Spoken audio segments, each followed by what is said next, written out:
احمد و نصلی علی رسول الکریم اما بعد فاعوذ باللہ من الشیطان الرجیم بسم اللہ الرحمن الرحیم الحمد للہ رب العالمین الرحمن الرحیم۔ تمام تعریفیں اس اللہ کے لیے ہے جس نے کائنات کے نظام کو بنایا، پوری کائنات کو بنایا،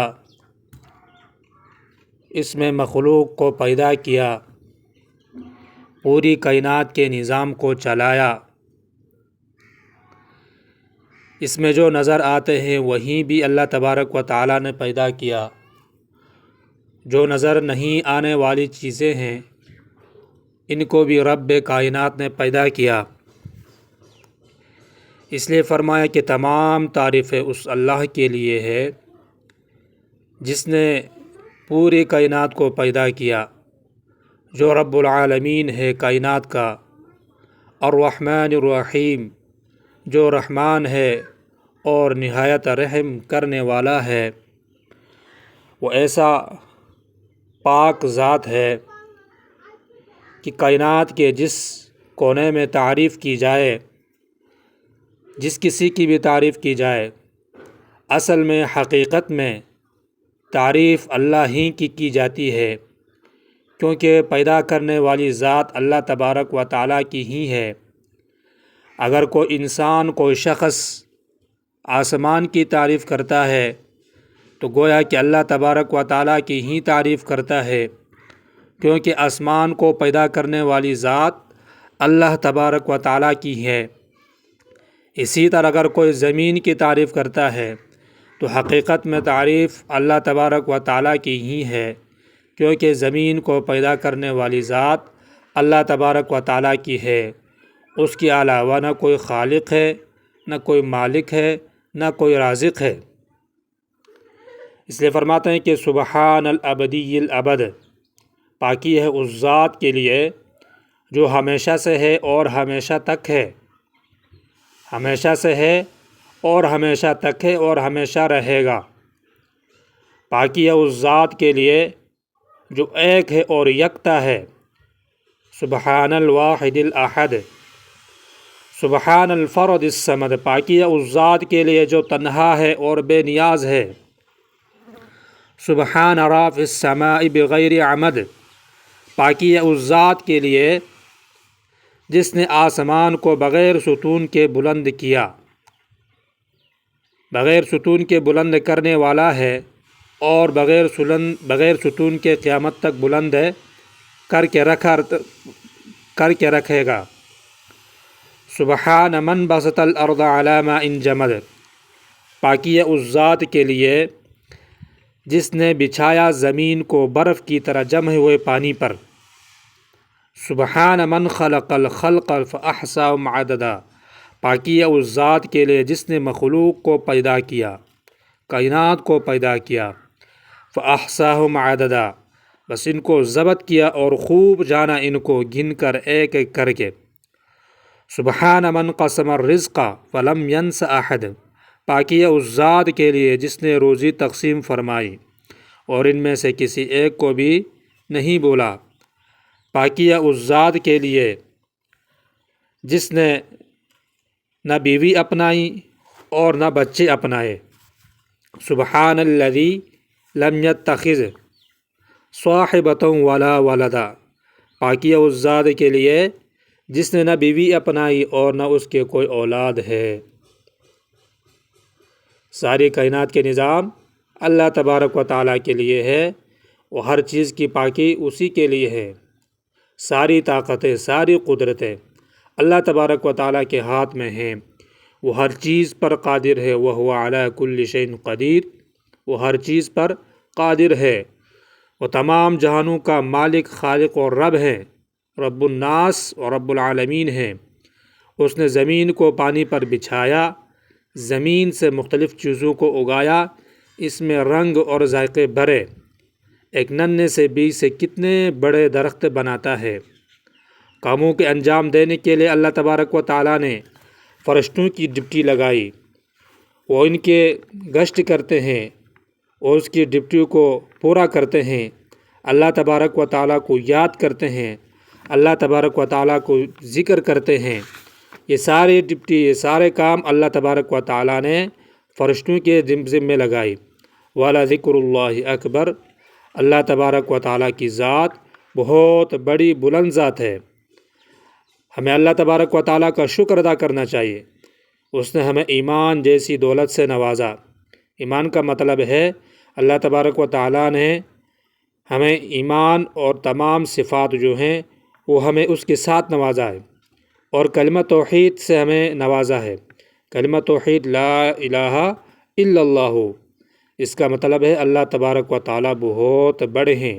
اللہ اکبر، اللہ تبارک و تعالیٰ بہت بڑے ہیں اور اس کے سوا کوئی معبود نہیں۔ آسمانوں کا نظام اللہ تبارک و تعالیٰ کے ہاتھ میں ہے۔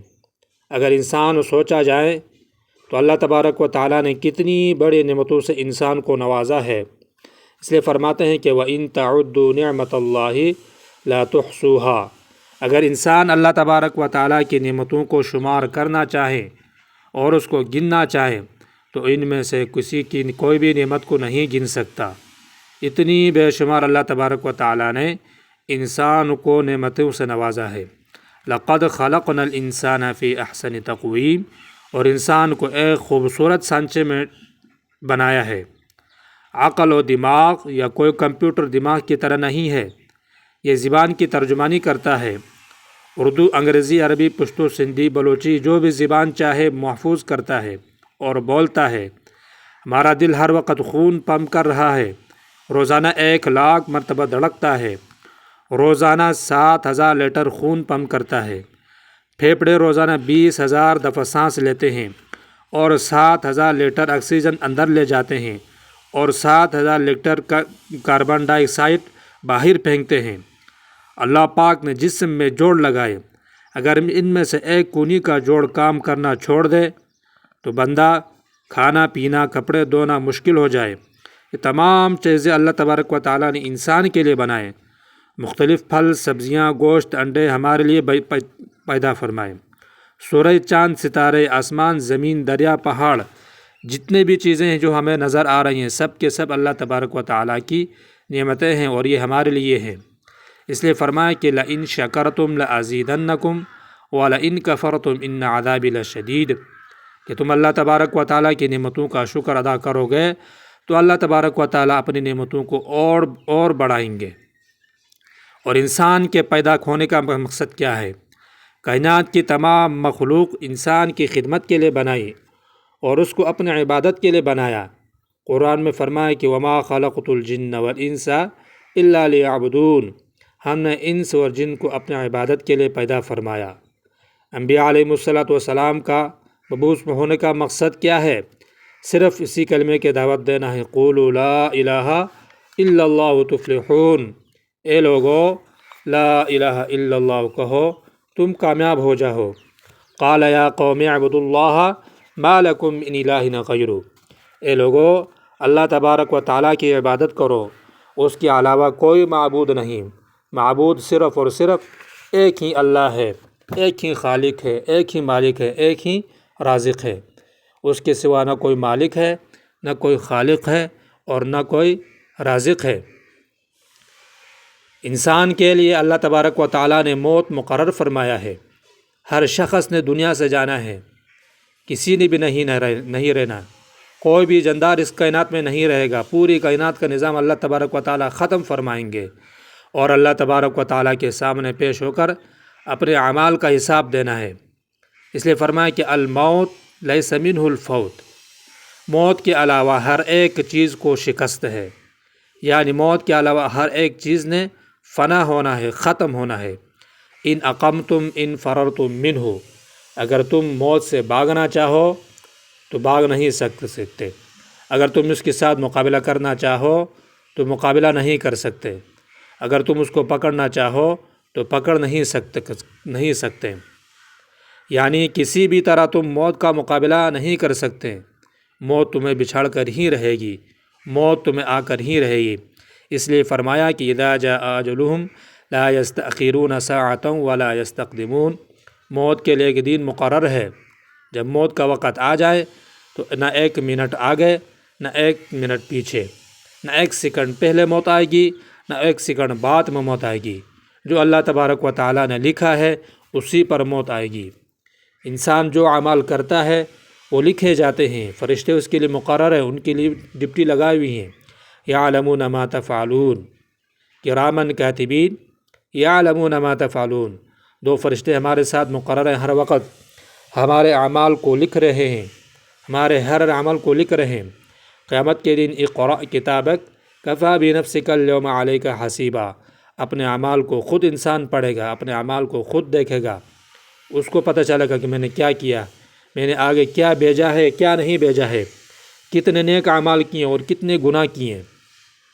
ایام عمرک تذہب وجمیع سعیک یکتب، کہ انسان کی زندگی ختم ہوتی جا رہی ہے، جو وہ کر رہا ہے ختم ہوتی جا رہی ہے اور اس کی ساری کوششیں لکھی جا رہی ہیں۔ کل قیامت کے دن اللہ تبارک و تعالیٰ کے سامنے پیش ہوں گے، اس لیے فرماتے ہیں کہ ثم الشہید علیک منک فأین این المہرب، ابھی اعمال تیرے خلاف گواہی دیں گے، تجھ ہی پر گواہی دیں گے، تیرے اعضاء تجھ ہی پر گواہی دیں گے، پھر تیرے لیے بھاگنے کی جگہ کہاں ہوگی، اس وقت کہاں جاؤ گے، اس وقت کیا جواب دو گے؟ کیونکہ یہ فرشتے ہر عمل کو آپ کے لکھیں گے، اللہ تبارک و تعالیٰ کے سامنے پیش کریں گے۔ ہم تو دنیا میں کثرت مال کی حرص میں لگے ہوئے ہیں، مال جمع کرنے میں لگے ہوئے ہیں، اولاد کو بنانے میں لگے ہوئے ہیں، مکانات زمین کو بنانے میں لگے ہوئے ہیں، کھیتی باڑی میں لگے ہوئے ہیں، دنیا کے کاموں کو کام سمجھتے ہیں، لیکن اللہ تبارک و تعالیٰ کے عبادت کو کسی کام سمجھتے نہیں ہیں۔ آپ صلی اللہ علیہ وسلم کے طریقے کے مطابق چلنے کو کوئی سمجھتے نہیں ہیں، اپنی خواہشات کے مطابق زندگی گزار رہے ہیں، مال جمع کر رہے ہیں۔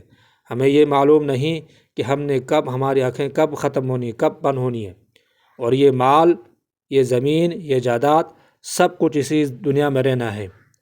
اس لیے کہتے ہیں کہ قد یجمع المال غیر آکلہ، کبھی تو ایسا بھی ہوتا ہے کہ دنیا میں اندر مال کو جمع کر رہا ہوتا ہے، لیکن وَيَأْكُلُ الْمَالَ غَيْرُ مَنْ جَمَعَ، جو مال جمع نہیں کر رہا ہوتا ہے وہ آرام سے بیٹھا ہوا ہے، لیکن مال جمع کر کے دنیا سے چلا جاتا ہے، اور جو آرام سے بیٹھا ہوا ہوتا ہے وہ کھا رہا ہوتا ہے۔ وَيَقْطَعُ الثَّوْبَ غَيْرُ لَابِسِهِ، اور کبھی تو ایسا ہوتا ہے کہ کپڑے کاٹنے والا، کپڑے سلائی کرنے والا اس کو استعمال تو نہیں کرتا، اس کو تو نہیں پہن سکتا۔ وَيَلْبَسُ الثَّوْبَ غَيْرُ مَنْ قَطَعَ، اور جو آرام سے بیٹھا ہوا ہے، جس نے نہ کپڑے کاٹا اور جس نے نہ کسی سے سلائی کی، وہ استعمال کر رہا ہوتا ہے۔ فَكَمْ مِنْ كَفْنٍ مَغْسُولٌ وَصَاحِبُهُ فِي السُّوقِ مَشْغُولٌ، بہت سے کفن ایسے ہیں کہ جو دھل گئے ہیں، بالکل ان کے لیے تیار ہیں، اور جس نے کفن پہننا ہے، جس نے دنیا سے جانا ہے، اس کے سر کے اوپر موت ہے، اور وہ بازار میں مشغول ہے، اپنے کاموں میں مشغول ہے۔ وَكَمْ مِنْ عُمْرٍ ضَاحِكٌ وَهُوَ عَنْ قَرِيبِ هَالِكٌ، اور بہت سے عمریں ہنسنے والی ہیں، حالانکہ وہ ہلاکت کے گڑھے میں گرنے والے ہیں، وہ مرنے کے قریب ہیں۔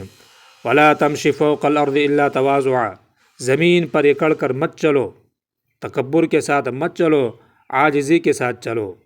فَكَمْ تَحْتَهَا قَوْمٌ هُمْ مِنْكَ أَرْفَعُ، بہت سے لوگ اس زمین کے اندر مدفون ہیں، اس کے نیچے مدفون ہیں، اس کے نیچے دفن ہیں، جو اپنے آپ کو بہت زیادہ بلند مرتبہ سمجھتے تھے۔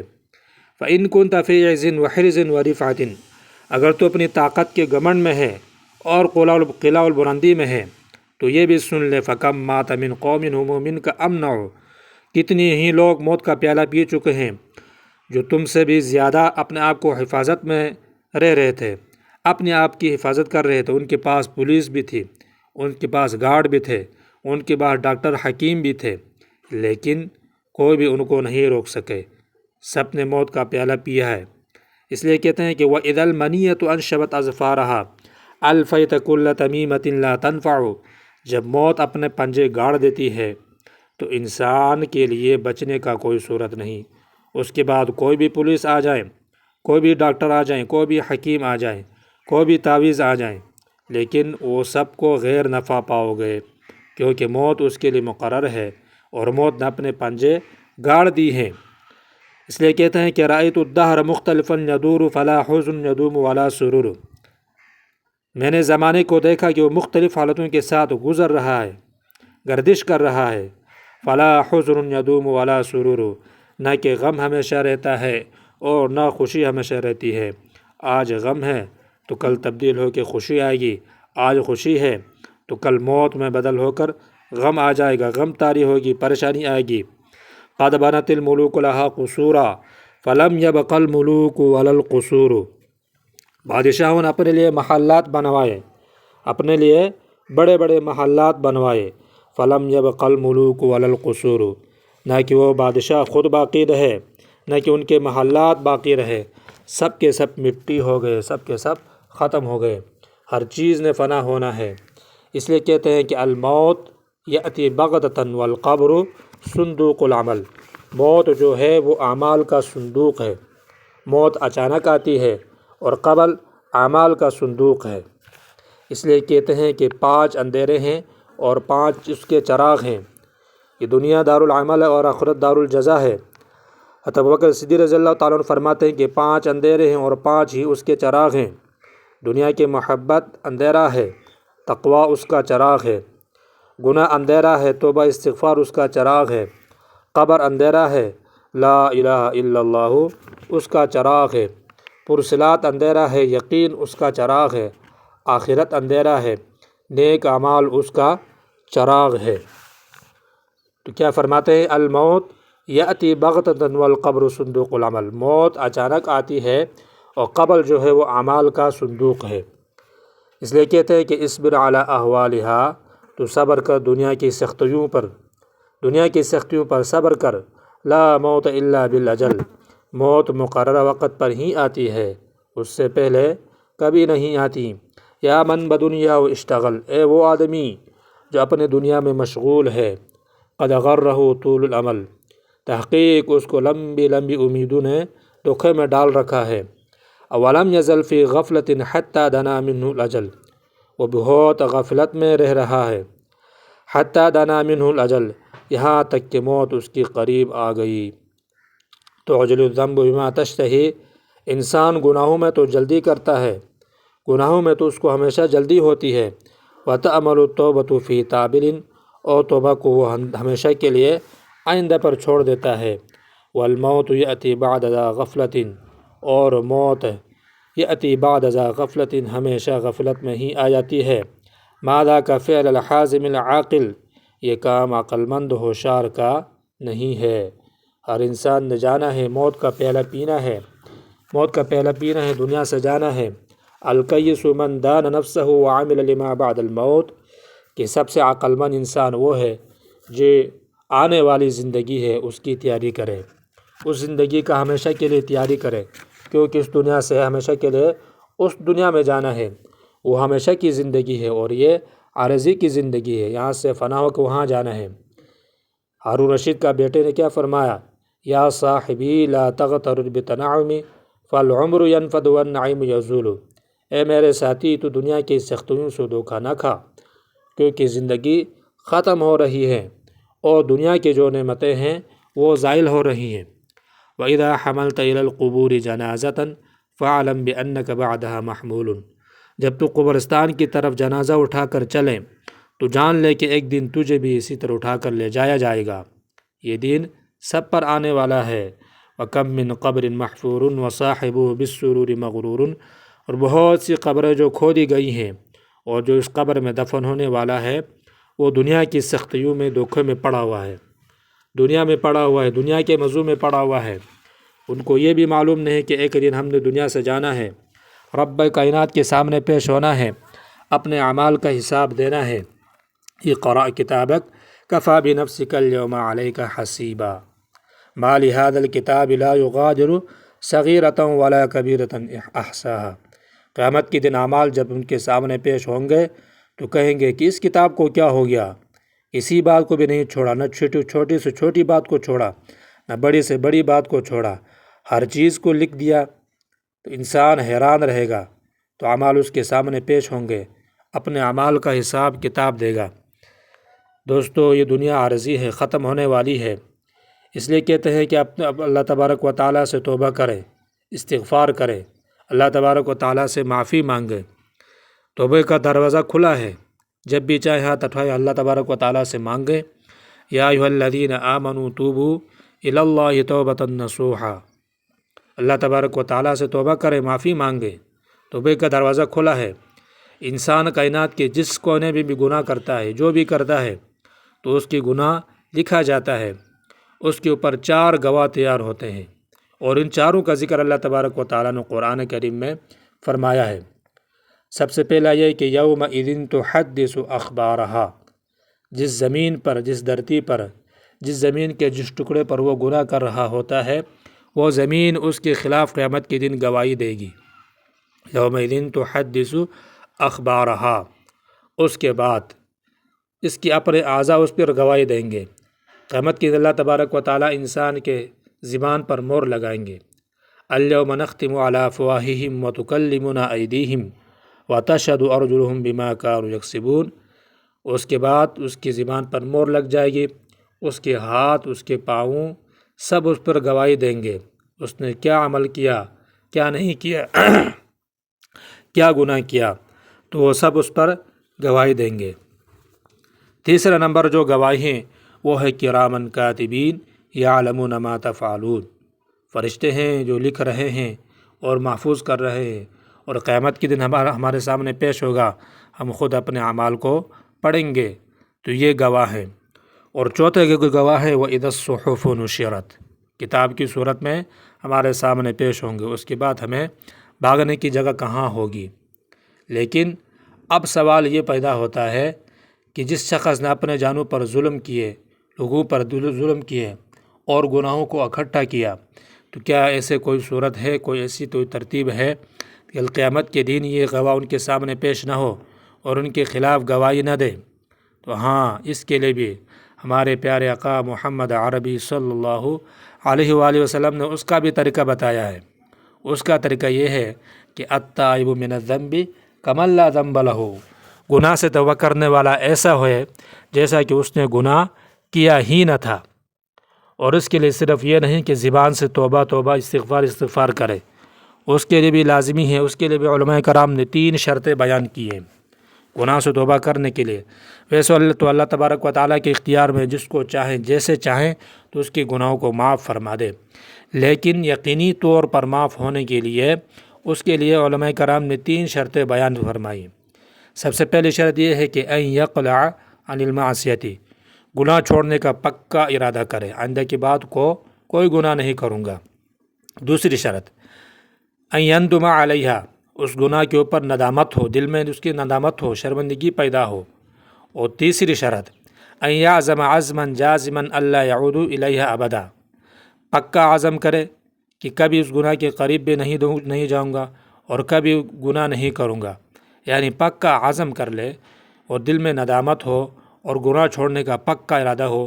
یہ 3 شرطیں جب ہوں گی تب اللہ تبارک و تعالیٰ اس کے گناہ کو معاف فرمائیں گے۔ اس کے بعد صرف معاف نہیں فرمائیں گے، اس کے بعد اللہ تبارک فرماتے ہیں کہ فَقُلْتُ اسْتَغْفِرُوا رَبَّكُمْ إِنَّهُ كَانَ غَفَّارًا يُرْسِلِ السَّمَاءَ عَلَيْكُمْ مِدْرَارًا وَيُمْدِدْكُمْ بِأَمْوَالٍ وَبَنِينَ وَيَجْعَلْ لَكُمْ جَنَّاتٍ وَيَجْعَلْ لَكُمْ أَنْهَارًا۔ جب تم اللہ تبارک و تعالیٰ سے توبہ کرو گے، استغفار کرو گے، اس کے بعد اللہ تبارک و تعالیٰ تمہیں بے شمار نعمتوں سے نوازیں گے۔ ان میں سے سب سے پہلے کیا ہے؟ فَقُلْتُ اسْتَغْفِرُوا رَبَّكُمْ إِنَّهُ كَانَ غَفَّارًا، سب سے پہلے اللہ تبارک و تعالیٰ سے توبہ کرو، استغفار کرو، سب سے پہلے تمہارے گناہوں کو معاف، یعنی تمہیں بالکل پاک صاف ستھرا کرے گا۔ فَقُلْتُ اسْتَغْفِرُوا رَبَّكُمْ إِنَّهُ كَانَ غَفَّارًا، اس کی بات کیا ہے؟ يُرْسِلِ السَّمَاءَ عَلَيْكُمْ مِدْرَارًا، تمہارے اوپر موسلا دھار بارشیں برسائے گا۔ وَيُمْدِدْكُمْ بِأَمْوَالٍ وَبَنِينَ، اس کے بعد تمہارے لیے تمہاری مدد کرے گا مال کے ذریعے، اولاد کے ذریعے۔ وَيُمْدِدْكُمْ بِأَمْوَالٍ وَبَنِينَ وَيَجْعَلْ لَكُمْ جَنَّاتٍ وَيَجْعَلْ لَكُمْ أَنْهَارًا، اور تمہارے لیے جنت میں بالا خانے بنائے گا جس کے نیچے نہریں جاری ہوں گی۔ تو اللہ تبارک و تعالیٰ یہ ساری نعمتیں اس انسان کے لیے دیں گے جو گناہ کر کے گناہ سے توبہ کرتا ہے۔ تو گویا کہ ایسا ہے کہ اس نے گناہ کیا ہی نہیں، تو اس کے گناہ بھی معاف اس کے مال اولاد کے ذریعے مدد بھی کی، اس کے اوپر موسلادھار بارش بھی برسائے، اور اس کے لیے جنت میں بالا خانے بھی تیار کروائے، اور اس کے نیچے نہریں بھی جاری فرمائیں۔ تو کتنی بڑی نعمتیں ہیں کہ اللہ تبارک و تعالیٰ اس کے راضی ہوتے ہیں اور اس سے گناہ بھی معاف فرماتے ہیں اور اس کے اوپر انعامات بھی فرماتے ہیں۔ تو اللہ تبارک و تعالیٰ سے دعا ہے کہ جو کچھ کہا گیا سنا گیا، اللہ تبارک و تعالیٰ ہم سب کو اس پر عمل کرنے کی توفیق عطا فرمائے۔ وما علینا الا البلاغ۔